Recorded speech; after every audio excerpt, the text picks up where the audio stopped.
জাতীয় থেকে আন্তর্জাতিক, প্রান্তিক জনপদ থেকে নগর চারপাশে ঠিক কি ঘটছে এই মুহূর্তে তা নিয়ে আয়োজন এখন চারদিক। আপনাদের সঙ্গে আছি আমি আরিফুল ইসলাম সাহাব। ভারতকে হামলার জবাব দিতে এবার সামরিক বাহিনীকে পূর্ণ স্বাধীনতা দিয়েছে পাকিস্তানের জাতীয় নিরাপত্তা কমিটি। সন্ত্রাসী আস্তানার অভিযোগ তুলে বেসামরিক নাগরিকদের ওপর হামলার ঘটনায় নিন্দা জানিয়েছেন প্রধানমন্ত্রী শেহবাজ শরীফ। উল্টো দিকে অপারেশন সিন্দুরকে ভারতের গর্ব হিসেবে উল্লেখ করেছেন ভারতের প্রধানমন্ত্রী নরেন্দ্র মোদী। কেন্দ্রীয় মন্ত্রিসভার বৈঠকে অংশ নিয়ে প্রধানমন্ত্রী জানান, সন্ত্রাসবাদের বিরুদ্ধে লড়াই অব্যাহত রাখবে ভারত। ইতোমধ্যেই আসন্ন ক্রোয়েশিয়া, নেদারল্যান্ড ও নরওয়ের সফর বাতিল করেছেন তিনি। এছাড়া প্রয়োজন অনুযায়ী জবাব দিতে ভারতের সামরিক বাহিনী প্রস্তুত বলে জানিয়েছেন জাতীয় নিরাপত্তা উপদেষ্টা। এদিকে ভারতের হামলায় নিজ পরিবারের 10 সদস্য হারানোর কথা জানিয়েছেন নিষিদ্ধ ঘোষিত সংগঠন জশ-ই-মোহাম্মদের প্রধান মাসুদ আজহার।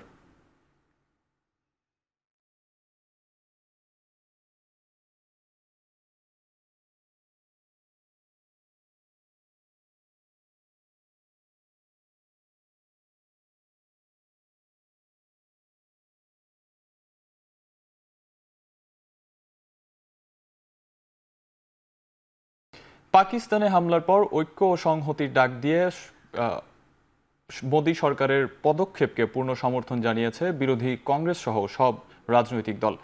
সন্ত্রাসবাদের বিরুদ্ধে জিরো টলারেন্স ঘোষণা করেছেন ভারতের পররাষ্ট্রমন্ত্রী এস জয়শঙ্কর। অপারেশন সিন্দুরের প্রশংসা জানিয়ে কংগ্রেস নেতা রাহুল গান্ধী বলেছেন, ভারতীয় সশস্ত্র বাহিনীর জন্য তিনি গর্বিত। দলের আরেক নেতা শশী থারুর বলেন, ভারত তার অবস্থান পরিষ্কার করেছে, পাকিস্তানের উচিত হবে না তা বিস্তৃত করা। এদিকে ভারত পাকিস্তানের চলমান এই সংঘাতকে লজ্জাজনক ঘটনা বলেছেন মার্কিন প্রেসিডেন্ট ডোনাল্ড ট্রাম্প। তবে দ্রুত সংঘাতের সমাধান হবে বলে আশা প্রকাশ করেছেন তিনি। এছাড়া দুই দেশকেই সংযত থাকার আহ্বান জানিয়েছেন জাতিসংঘ মহাসচিব অ্যান্টনিও গুতেরেস। উদ্বেগ জানিয়ে দুপক্ষকে শান্ত থাকার আহ্বান জানিয়েছেন জাপান, চীন, সংযুক্ত আরব আমিরাত সহ বেশ কয়েকটি দেশ।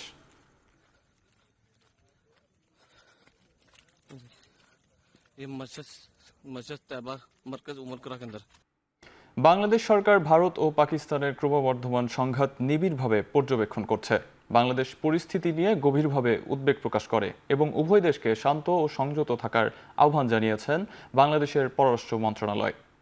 বুধবার গণমাধ্যমকে পাঠানো এক খুদে বার্তায় এ আহ্বান জানানো হয়। বিবৃতিতে বলা হয়, দুই দেশের পরিস্থিতি আরও খারাপ করতে পারে এমন কোনো পদক্ষেপ নেওয়া থেকে বিরত থাকা উচিত। বাংলাদেশ আশাবাদী যে কূটনৈতিক প্রচেষ্টার মাধ্যমে উত্তেজনা প্রশমিত হবে এবং শেষ পর্যন্ত এই অঞ্চলের জনগণের মাঝে শান্তি বিরাজ করবে।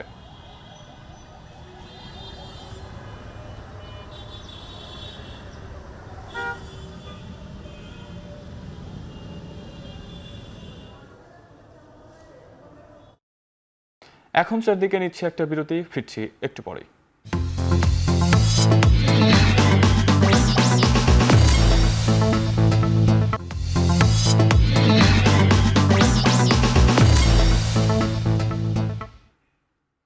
বিরতির পর ফিরে এলাম, আপনারা দেখছেন এখন চারদিক।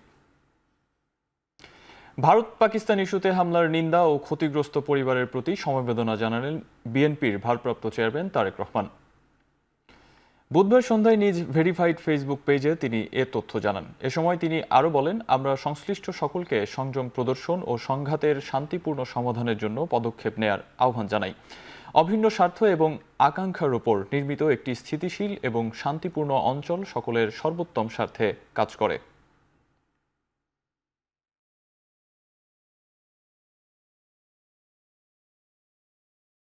রাখাইন রাজ্যে চলমান সংঘর্ষের ফলে বাংলাদেশে পালিয়ে আশ্রয় নেয়া মিয়ানমারের সেনা ও বিজেপির 34 সদস্য সহ 40 জনকে নিজ দেশে ফেরত পাঠানো হয়েছে। মিয়ানমারের একটি বিশেষ ফ্লাইটে ফেরত যায় তারা। এর মধ্যে দিয়ে কক্সবাজার বিমানবন্দরে শুরু হলো আন্তর্জাতিক টেস্ট ফ্লাইট চলাচল। বেলা 11:15টার দিকে মিয়ানমার সেনা ও বিজেপির 34 সদস্য সহ 40 জনকে কড়া নিরাপত্তায় আনা হয় কক্সবাজার বিমানবন্দরে। কক্সবাজার বিমানবন্দর থেকে যেহেতু আন্তর্জাতিক ফ্লাইট এটি প্রথম, তাই বিশেষ ব্যবস্থায় সম্পন্ন করা হয় ইমিগ্রেশন সহ সব প্রক্রিয়া।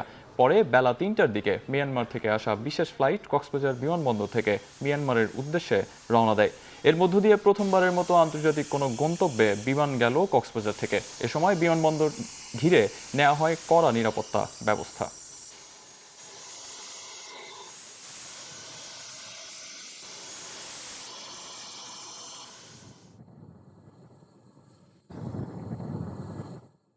কক্সবাজার আন্তর্জাতিক বিমানবন্দর থেকে নভেলে কাস্টমস ইমিগ্রেশন করেই তো বাইরে যায়।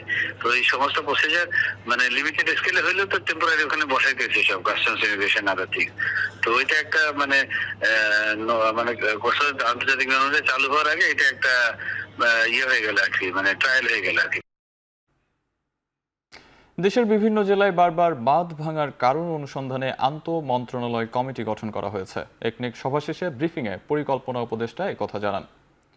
সকালে এনইসি সম্মেলন কেন্দ্রের প্রধান উপদেষ্টা ডক্টর মোহাম্মদ ইউনূসের সভাপতিত্বে একনেক সভায় ৩,৭৫৬ কোটি টাকা ব্যয়ে ৯টি প্রকল্প অনুমোদন দেওয়া হয়েছে। এসব প্রকল্পের মধ্যে রয়েছে বাংলাদেশ সরকারি কর্ম কমিশন সচিবালয়ের 7টি আঞ্চলিক কার্যালয় প্রতিষ্ঠা, নারায়ণগঞ্জের খানপুরে অভ্যন্তরীণ কন্টেইনার টার্মিনাল নির্মাণ, সক্ষমতা বৃদ্ধিকরণ ও রবীন্দ্র বিশ্ববিদ্যালয় বাংলাদেশে প্রতিস্থাপন।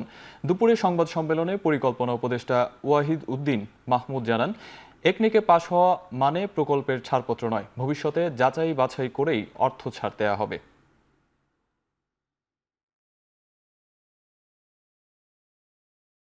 আমাদের সমস্যা হলো যে কোনটা নতুন প্রকল্প আর কোনটা মেরামত করা হবে এর মধ্যে ভাগ করা যাচ্ছে না। এইসব প্রকল্প যে এখানে বেড়িবাঁধ আছে, সেচ অবকাঠামো আছে, মেরামত করার কথা বলা হচ্ছে। যদি এটা নিয়ম মাফিক হয়, কোনো অর্থের অপচয় না হয় তাহলে ঠিক আছে, কিন্তু একটা নীতিগত ব্যাপার হলো যে আমরা ক্রমাগতভাবে এগুলোকে মেরামত করতেই থাকবো নাকি একবারে টেকসই ভাবে যা করার পরে তারপর নিয়মিত যেটুকু রক্ষণাবেক্ষণ সেটা তো বড় আকারে না, সেটার জন্য প্রকল্প দরকার না।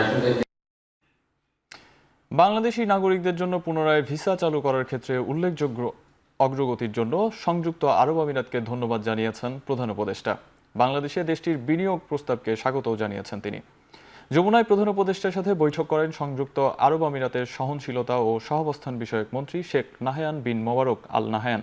রাষ্ট্রপতির নির্দেশে বাংলাদেশের সঙ্গে সংহতি প্রকাশ ও দুই দেশের বন্ধুত্ব আরও জোরদারের জন্য বাংলাদেশ সফরে আসার কথা উল্লেখ করে আল নাহায়ান প্রধান উপদেষ্টাকে বলেন, বিনিয়োগ থেকে শুরু করে ভিসা পর্যন্ত সব ক্ষেত্রে সহযোগিতা নিশ্চিত করতে চায় আরব আমিরাত। ভিসা ব্যবস্থা শিথিল করায় প্রধান উপদেষ্টা বলেন, দরজা খোলার জন্য ধন্যবাদ, এখনও কিছু পদক্ষেপ নেওয়া বাকি আছে, শিগগিরই সব সমস্যার সমাধান করা হবে বলেও জানান তিনি।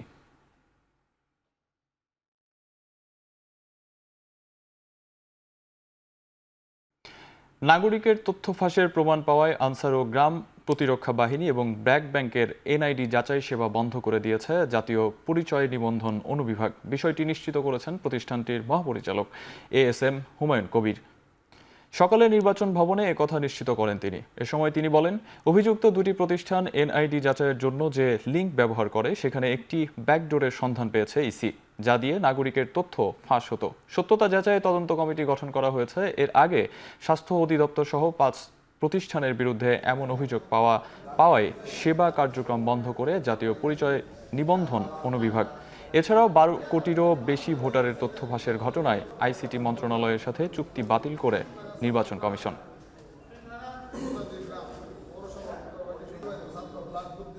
যখন আমরা বিশ্বাসযোগ্য প্রমাণ পেয়েছি যে এই দুইটি জায়গা থেকে এইটা লিক হচ্ছে, তখন আমরা সাময়িকভাবে এটা বন্ধ করে দিয়েছি এবং কর্তৃপক্ষের সিদ্ধান্ত ক্রমে এখন আমরা তদন্ত শুরু করেছি এবং অলরেডি তদন্ত চলছে। যারা এটার সাথে জড়িত বলে আপনাদের কাছে প্রতীয়মান হবে তাদের বিরুদ্ধে আপনারা ব্যবস্থা নিয়ে আমাদের কাছে আসবেন। আসলে তখন আমাদের যে তাদের সাথে যে চুক্তি রয়েছে সেই চুক্তি অনুযায়ী যা যা করার আমরা তা করব। এখন চারদিকে নিচ্ছি আরেকটা বিরতি, ফিরছি একটু পরে।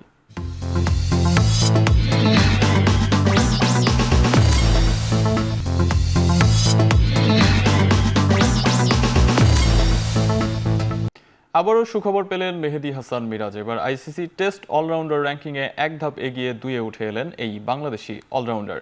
জিম্বাবুয়ের বিপক্ষে টেস্ট সিরিজে ব্যাটে বলে দারুণ নৈপুণ্যের পুরস্কার পেলেন র্যাঙ্কিংয়ে উন্নতির মাধ্যমে। সিলেটে সিরিজের প্রথম টেস্টে দল হারলেও দ্বিতীয় ইনিংসে 5 উইকেট শিকার করেন মিরাজ। চট্টগ্রামের দ্বিতীয় টেস্টে দলকে জিতিয়ে সিরিজে সমতা ফেরাতে গুরুত্বপূর্ণ ভূমিকা রাখেন মিরাজ।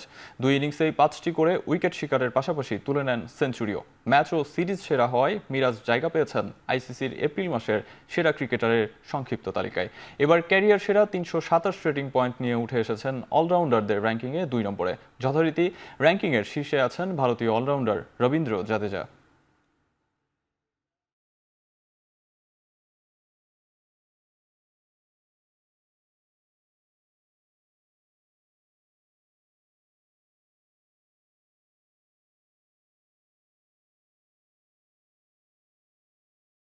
শেষ করছি এখন চারদিক। এখন টেলিভিশন ওয়েবসাইটে দেখতে ভিজিট করুন www.ekhon.tv এবং ফেসবুকে দেখতে ভিজিট করুন facebook.com/ekhon.tv। এছাড়াও ইউটিউবে দেখতে ভিজিট করুন youtube.com/c/ekhon.tv।